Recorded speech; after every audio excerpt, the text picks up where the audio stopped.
1990, we were in the city of Kano, the Muslim city of Kano in Nigeria. Before I ever set foot on our platform, Rob Birkbeck and Vanessa both were there. Before I set foot on my platform, resistance built up. I said, Rob came to me and said, you know, there's smoke rising in the city. He said, come on the roof. There's smoke rising everywhere. Those fanatical people, some fanatical people I should say, didn't want our crusade gospel campaign to happen at all. And they were out to kill us, and me especially. And anyway, we were rescued, and the Lord did all things well. None of us was hurt. But for 9 years, I was not allowed to enter Nigeria. For 9 long years. We prayed, we fasted and prayed and cried to God, open Nigeria again. I tried every avenue to get the visa. I couldn't get the visa. I was persona non grata. But you know, when one door is closed, we don't sit in front of that door and weep hot tears. Because if one is closed, 1,000 others are open. And after all, Jesus said, go into all the world. Isn't it? So we went to another country and many other countries. We came to the country of Benin, French speaking. Benin. I was there in the city of Cotonou in the Sheraton Hotel that afternoon when suddenly the phone rang and somebody said to me, the former president of this country would like to meet you, Mathieu Kérékou.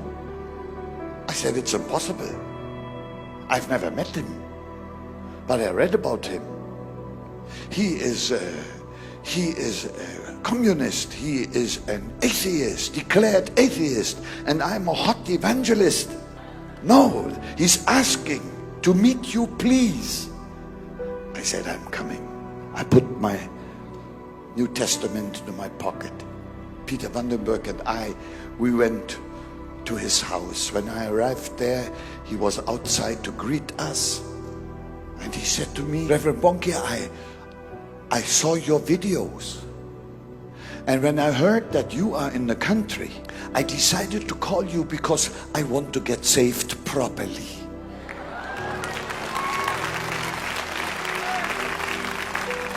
What? I never heard anybody say he wanted to get saved properly. So we went into the house. I took my New Testament out and I started to preach the gospel properly. And when I came out about 1 or 2 hours later, Jesus had saved him and his wife properly. Was amazing. But he was an ex-president. I said to Peter, what a pity, he is an ex. A year later, I come back to West Africa, to Benin. At the airport, I have a reception, unbelievable reception. Red carpet for the first time. A red carpet. And there was the evening news of national television. There was a Mercedes limousine waiting for me with police outriders on 4 motorbikes. The president had sent his own car. And then I heard the ex is no more ex, he's back in power. They drove me straight to the palace. And there he was, shining like the sun. A truly born-again man. And he said to me, have you brought application papers for me? I said, for what? He said, I want to join your Christ for All Nations team. I said, Your Excellency, your application is denied. The hand of God has lifted you into this position, and my prayer for you is that you are now in your mission field the best president this country has ever had. But I said, I have heard that you are a very good friend with the president of Nigeria. He said, yes, we are like twins. And then I told him my story. He said, I think I can fix it. I'll tell you how God fixed it. I couldn't get a visa for Nigeria, but the president of Nigeria sent his private jet to Benin to pick me up. And when we were streaking into the sky, the stewardess said, Reverend Bunky, welcome to Nigeria. I thought, oh my God, without the visa. Hallelujah! You know, it struck me so forcefully. The Great Commission is our visa, entry visa into every nation of the world, because they belong to God and to nobody else. I arrived in Abuja, the capital city. The president put me up there in the presidential suite. Fabulous. I'd never been in such a luxury suite. At the main bed was a big red button. Thank God I don't press red buttons. But I see how afraid these people are. And then they sent a huge stretched limousine to take me to the palace. When I arrived there, I was ushered into that hall where the head of state was sitting. He chased everybody out. He wanted to be alone with a man of God. I said, please allow my two brothers to be with me here as well. And I was prayed up. I tell you, I was prayed up. Man, I was prayed up. I wanted the visa before I was now. And I told him the whole story. I said, I would love to come back to your country because I must preach the gospel of Jesus Christ. I have never incited people against any religion. I just preach Christ crucified and risen from the dead. I said, you can send observers to tell you whether I am insulting others. I don't. Because you don't fight darkness with fists. You just strike a light. And Jesus is that light. You see, don't fight it with fists. He said to me, Mr. Bunky, you are most welcome to come back. I need no observers because I was the general in charge to put down the riots in Kano 9 years ago. And I saw you there. Although you didn't see me, you were absolutely blameless. Welcome. Wow.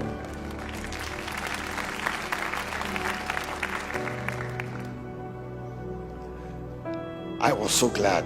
I went out, I was introduced to the chief of staff there. Chief of staff, I knew his name immediately. He was that granite wall that kept me out of Nigeria. And for 9 long years, and he came to me and said, Mr. Bunky, where have you been for so long? I thought, I didn't say it, but I thought in my heart, you old hypocrite. Here you can have just one call and everything, your whole team, you are most welcome. I went back to Germany. I lived still in Germany at that time.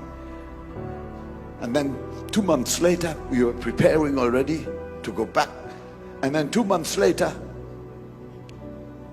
lo and behold, I see a newscast saying the president of Nigeria, Sani Abacha, had died of a heart attack. And I was back to square one. No telephone number worked anymore. Oh, I said, it's the devil again. What did I do? I prayed. I took the next plane and went back to President Kerekou in Benin. I said, Mr. President, is the new president in Nigeria also your twin? He said, no, I don't know him, but I meet him this Saturday. I will talk to him about you. I realized this won't work. I said, don't do it. It's far too fresh. I went back to my hotel, and then the phone rang. And somebody said to me, there is a Nigerian general in this hotel. President Kerikou has told him about your presence, and that general would like to meet you. Room number so-and-so. I said, I'm coming. I dressed up and I went down, knocking on the door. There was this big man. Pulled me in. He said, Reverend Bonke, I read your books. I saw your videos. I'm so happy to meet you. I say, Mr. General, I need a visa. Can you help me with a visa? I told him the whole story. He said, no, you have to go through the government. But he said, in case you don't, you're not successful, I give you my cell phone number. And he wrote it on a napkin. I put the napkin right here.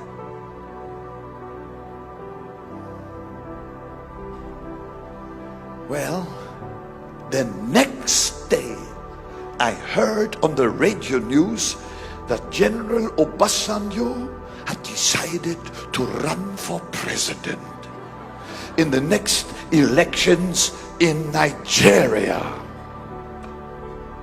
I fell on my knees and I started to pray. I said, Lord, let Obasanjo win, and Bonke is in. He won with 64%, got the number out of my pocket. I dialed the number. Obasanjo speaking. I said, Your Excellency, President-elect, congratulations, when can I come? All with one breath. He said, immediately. I said, I'm on my way.